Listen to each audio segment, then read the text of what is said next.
O ba yung tipo ng taong tamad, tambay, hintay ayuda, isang reklamador o umaasa lang sa bigay ni nanay? Kung oo, naibahin ninyo ang kwento ng isang residente sa San Jose City, Nueva Ecija na sa kabila ng kanyang kapansanan ay kumakayod, nagbabanat ng buto at nakikipagsapalaran sa hirap na pinupukol ng mapanlarong mundo. Ako, si Cristalyn Costales Arcibal, at samahan ninyo akong alamin at bigyang pansin ng kakaibang kwento ng kasipagan at pagsisikap ng isang pilay na magbabakalbote bilang inspirasyon sa mapanghamong henerasyon. Pagbabakalbote. Marumi, mabaho at nakasusulasok. Gawaing pisikal na nangangailangan ng lakas ng kamay, bisig at mga paa. Katawa-tawa para sa karamihan, ngunit buhay para sa isang Sanusenyan.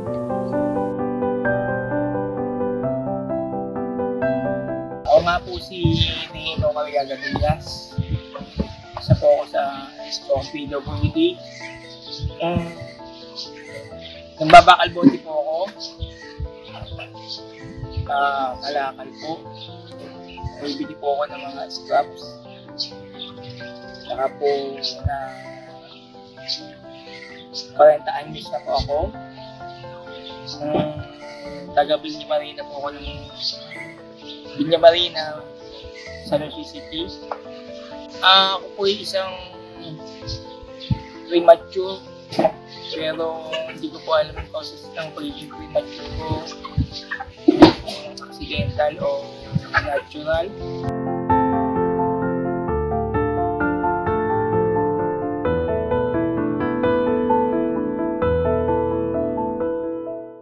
Natagpuan ni Kuya Jun ang kabuhayang nagbigay sa kanya ng rason para magpatuloy.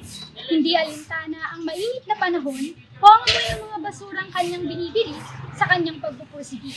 Gamit ang kanyang motor na nilagyan ng sidecar, ay nagkaroon siya ng paraan para makapagtrabaho at pahalagahan ng mga bote at plastic bilang pangunahing pagkakakitaan. So, nag-isip ako ng alternative way kung paano kumita. Pangalawang trabaho ko na to. Dinigil ko ang magtitinda ng balot. Naghanap ako ng alternative way ng pagbabakalbote.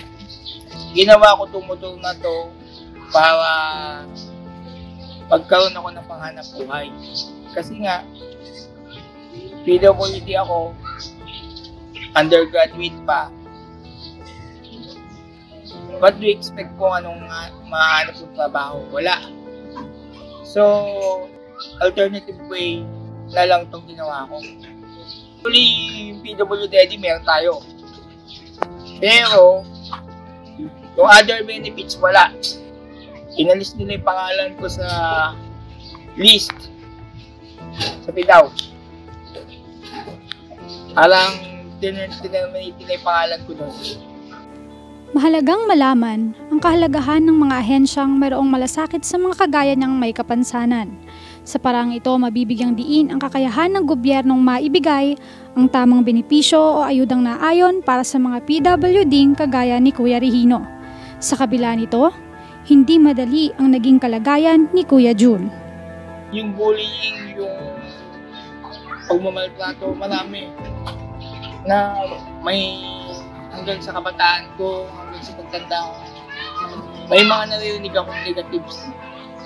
Iba ang katatagan ng isang taong malakas ang loob at alam ang kanyang kakayahan. Isang matibay na ebidensya ang kalagayan ni Regino na kahit hinamon ng kanyang kapansanan ay hindi pinilay ang kanyang paniniwala para mabuhay at magpatuloy. Sa mga kapwa ko PWD ay sumabal lang kayo.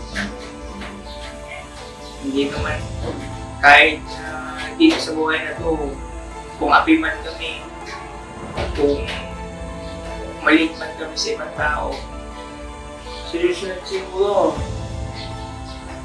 Sa Panginoon Diyos siguro, hindi na kami gano'n. Pantay-pantay naman tayo sa Diyos. Sa akin lang, kung nabitawan yung faith mo kay God. Hindi matatawaran na sa likod ng mga bottle plastic na tila latak para sa milyong-milyong mga Pilipino ay isang istoryang inspirasyonal at positibo ang landas na nilalakbay. Isa lamang siyang patunay na hindi basihan ang simpleng kabuhayan para mahiya, ang kapansanan para tumigil, o ang kahirapan para maging tamad o magreklamo. Ito ay makabuluhang kwentong sinisilay ang tunay na hakbang sa tagumpay mula sa mga latak na isang biyaya sa kanyang mga paang demotor.